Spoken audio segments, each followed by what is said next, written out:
How great is our lord. और अल्लाह के कुछ नाम बताता हूँ, फिर बात को ख़त्म करते हैं। अल्लाह के 99 नेम्स में से कुछ नाम मैंने सेलेक्ट किए हैं जो बहुत रेलेवेंट होंगे, क्योंकि हर इंसान चाहता है कि उसके प्रॉब्लम सॉल्व हो, हर इंसान चाहता है कि उसकी ज़िंदगी में बहार आए, उसकी ज़िंदगी में खुशियाँ आएँ। तो अल्लाह का एक नाम है Al Jabbar. It means the compeller, the restorer, किसी चीज़ को रिस्टोर करने वाला और कंपेल करने वाला। अल्लाह कंपेल करता है, अल्लाह को कोई कंपेल नहीं कर सकता किसी चीज़ पे, लेकिन अल्लाह मुसल्लत कर सकता है चीज़ें।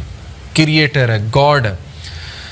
मुझे एक आलिम दीन ने कहा था कि अगर कोई बंदा किसी एडिक्शन में मुसल्लत है और उससे वो नहीं छूट रही, तो वो अल्लाह को इस एट्रीब्यूट से पुकारे कि या Al Jabbar please compel me to leave this, क्योंकि अल्लाह को ये बहुत पसंद है कि अल्लाह को उसके नामों का वास्ता दिया जाए। ये वसीला लेना चाहिए। नबी सल्लल्लाहु अलैहि वसल्लम अल्लाह के नामों का वसीला लेते हैं, और अल्लाह के जो नाम है उसका एक ख़ास मकसद है। अल जब्बार है द कंपेलर। मिसाल के तौर पे एक बंदे से फजर पे नहीं उठा जाता, उसने बड़ी कोशिश की है, वो ये दुआ करे कि ओ Al Jabbar compel me to wake up for फजर। या अल्लाह ए अल जब्बार मुझे कंपेल करें कि मैं फजर पे उठूँ, मुझे कंपेल करें मैं नमाज़ें शुरू कर दूँ। फिर आप देखें अल्लाह ताला किस तरह आपको रिप्लाई करता, क्योंकि अल्लाह को बहुत पसंद है। जितना जिसके पास अल्लाह का नॉलेज होगा और उस नॉलेज की बेसिस पे अल्लाह को पुकारेगा, ये इतना ज़्यादा अल्लाह सुब्हानहू व तआला जो है उस बंदे की कदर करेगा। क्यों? क्योंकि उस बंदे के पास अल्लाह के नामों का इल्म है। आपको पता है सुलेमान अलैहिस्सलाम का जो एक दरबारी था, वो जिन ने कहा था ना मैं ले आऊँगा तख्त, लेकिन वो जो दूसरा था उसने कहा मैं पलक झपकने में ले आऊँगा, और वो बंदे के पास अल्लाह के नामों का इल्म था। ये खैर डिस्कशन कहीं और चली जाएगी, वो फिर सूफ़ीज़म आ जाती है इसमें सारी। सूफ़ीज़ बहुत सी बातें करते हैं, खैर हम उस साइड पे नहीं जाएंगे। तो एनीवे अल्लाह के नामों में बहुत पावर है, अल्लाह के सारे एट्रीब्यूट्स में। तो अल जब्बार है द कंपेलर। अल कहार, अल कहार का मतलब है द एवर डोमिनेटिंग। जब बंदा किसी मसले में फंसा हो और उससे लग रहा है कि दूसरे उसको डोमिनेट कर रहे हैं, स्पेशली उसके दुश्मन, बिज़नेस डीलिंग में फंसा हुआ है कुछ, तो फिर बंदा अल्लाह को अल कहार के नाम से पुकारे, द एवर डोमिनेटिंग, कि अल्लाह तू एवर डोमिनेटिंग है, कभी भी मेरे दुश्मन मुझ पर डोमिनेट ना कर जाएं। अल्लाह मैं तेरी हिफाजत पकड़ता हूँ, मैं अल कहार की हिफाजत पकड़ता हूँ। अल्लाह को ये दुआ कितनी पसंद आएगी, अल्लाह ताला को आपका ये पुकारना कितना पसंद आएगा कि ये बंदा मेरे नाम को जानता है, मेरे नाम को एक्नॉलेज कर रहा है, मेरे एट्रीब्यूट को एक्नॉलेज कर रहा है, और उस नॉलेज की बेसिस पे मुझे पुकार है। अल्लाह ताला का एक नाम है अल फत्ताह। अल फत्ताह का मतलब है द ओपनर, खोलने वाला, रास्ते खोलने वाला। जब हर चीज़ ब्लॉक्ड है उसको खोलने वाला अल्लाह है। कुरान में हज़रत यूनुस अलैहिस्सलाम की मिसाल है कि मछली के पेट में अंधेरों में ज़ुलुमात में से हज़रत यूनुस अलैहिस्सलाम ने अल्लाह को पुकारा, ला इलाहा इल्ला अंता सुब्हानका इन्नी कुन्तु मिनज़ ज़ालिमीन, और अल्लाह कहता है कि हमने उसको निकाला वहाँ से, हमने उसको अपने बंदे को निजात दी वहाँ से। तो जब कोई बंदा ऐसी सिचुएशन में स्टक हो कि उसे समझ नहीं आ रही मैं करूं क्या, मैं निकल ही नहीं पा रहा, बहुत सी सिचुएशंस आएंगी आप पे, ट्रस्ट मी। कभी कभी इंसान एक वेल में चला जाता है, जैसे यूसुफ अलैहिस्सलाम की मिसाल है कि वो एक वेल में गिर गए। अब उनके पास क्या सलूशन था? बाहर निकले तो बाहर भाई वेट कर रहे हैं, भेड़िए हैं वो खा जाएंगे, अंदर वेट करें तो भूख प्यास से मर जाएंगे। तो कभी कभी इंसान पे ये सिचुएशन आती है, उसे समझ नहीं आता मैं करूं क्या, मेरे हाथ से चीज़ें निकल रही हैं। That is where Al Fattah's role come. Allah सुब्हानहू व तआला का जो ये एट्रीब्यूट है अल फत्ताह, अल्लाह मेरे बंद रास्तों को खोल दें, और अल फत्ताह से पुकारें अल्लाह ताला को। ये बहुत पावरफुल नाम है। और फिर अल्लाह का एक नाम है अल वकील। अल वकील का मतलब होता है द डिस्पोज़र ऑफ अफेयर्स, मामलात का डिस्पोज़र। हर चीज़ अल्लाह की कोर्ट में जाके इजाज़त लेती है, फिर एक मामला होता है। एक पत्ता भी नहीं कायनात में गिरता, लेकिन उसका नॉलेज अल्लाह को है, और वो अल्लाह की इजाज़त से होता है। कोई भी चीज़ इधर से उधर नहीं हो सकती जब तक अल्लाह डिस्पोज ऑफ ना करे उसे। हर मैटर अल्लाह की कोर्ट में जाता है। और ये अल वकील जो है, ये सूरह यूसुफ में अल्लाह का एट्रीब्यूट मेंशन हुआ है इस ज़ुमरे में कि यूसुफ अलैहिस्सलाम को कितना उनका डाउनफॉल लाने की कोशिश की उनके इर्द गिर्द के लोगों ने। उस खातून का पूरा वाक़या बदनाम करने की कोशिश की, जेल में चले गए, जेल में बंद करवा दिया। एट द एंड सक्सेसफुल वही हुए, क्योंकि डिस्पोजर ऑफ अफेयर्स के साथ उनका ताल्लुक था। जिस बंदे का ताल्लुक और लो लग गई अल्लाह सुब्हानहू व तआला से, जिसने अल्लाह को पुकारा, जिसने अल्लाह को एक्नॉलेज किया, जिसका तवक्कल अल्लाह ताला पे है, उसको कभी अल्लाह मायूस नहीं करता। इट्स ऑल अबाउट तवक्कल, it's all about belief in Allah सुब्हानहू व तआला। और मिरेकल्स होते हैं, फिर बहुत सी चीज़ें होती हैं।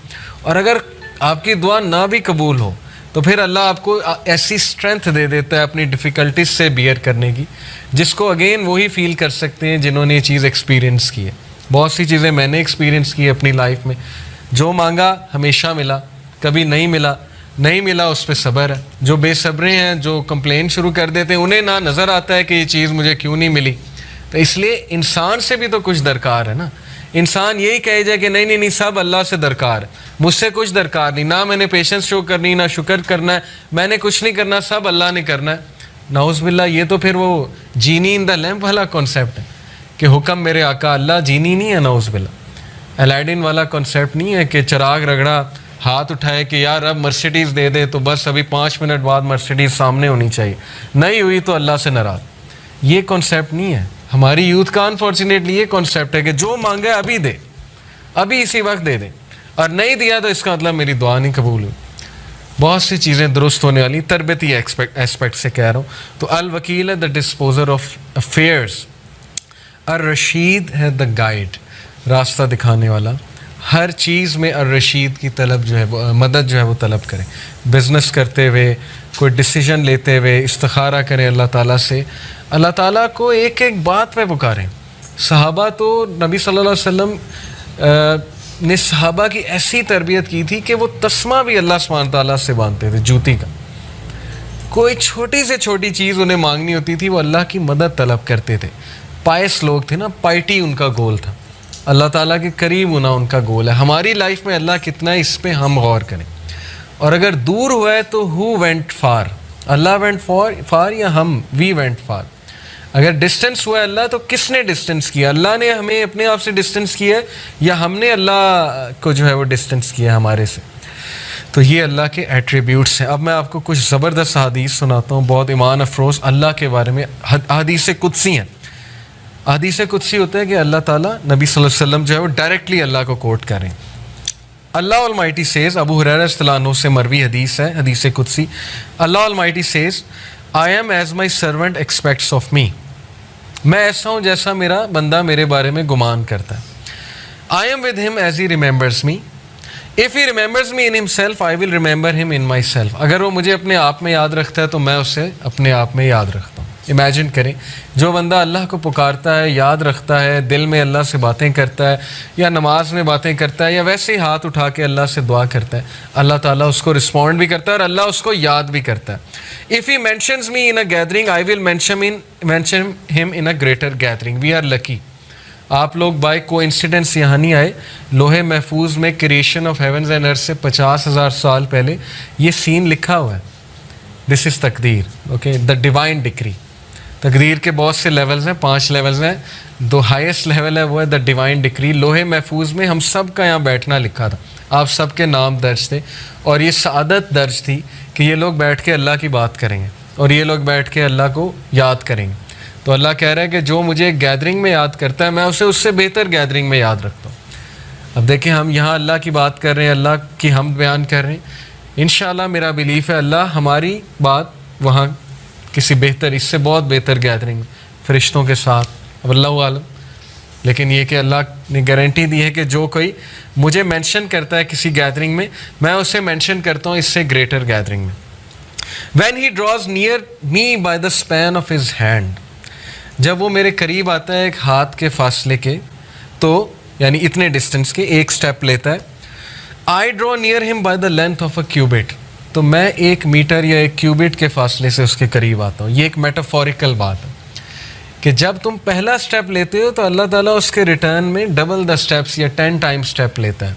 साबित क्या हुआ कि हमें शो करना पड़ेगा अल्लाह को कि मैं आना चाहता हूँ आपकी तरफ। हमें ये शो करना पड़ेगा कि अल्लाह मैं चाहता हूँ बेहतर बनना, मुझे गाइडेंस चाहिए, मुझे अच्छा बनना है, मुझे पर्पज़ ऑफ लाइफ समझ आ गया कि piety is the purpose of life, नेक बनना है, परहेजगार बनना है, मुझे अपनी खामियों को दूर करना है। ये शो करना पड़ेगा अल्लाह को। जब हम एक स्टेप लेंगे, अल्लाह ताला एक हैंड के बराबर कदम लेंगे, अल्लाह 1 क्यूबिट के मुताबिक हमारे पास आएगा। और फिर कहा When he draws near me by the length of a cubit, और जब वो एक length of a cubit मेरे करीब आता है, I draw near to him by the length of a fathom, तो मैं इससे भी ज़्यादा लेंथ से, एक फैथम के लेंथ से उसके करीब आता हूँ। क्या साबित हुआ कि अल्लाह ताला आपसे ज़्यादा ईगर हैं आपके करीब आने में, लेकिन you have to show him, free will है ना। अगर वैसे ही हर बंदे को हिदायत आ जाए, यहाँ पे कोई बचे ही ना अल्लाह का मुनकिर, तो फिर वो कल को ये कहेंगे जी कि फ्री विल ही नहीं दी थी, हम रोबोट्स थे, हमें तो बस वो एक रोबोटिक वो बनाकर भेज दिया था कि बस मेरी इबादत करो। तो कितनी खूबसूरत बात है कि तुम शो करो और फिर देखो मेरे आगे से क्या रिस्पॉन्स आता है। अपनी फ्री विल से आओ और फिर देखो मैं आगे से कैसे रिस्पॉन्स करता हूँ। When he comes to me walking I come to him running, जब वो मेरी तरफ पैदल चल के आता है मैं उसकी तरफ भाग के जाता हूँ।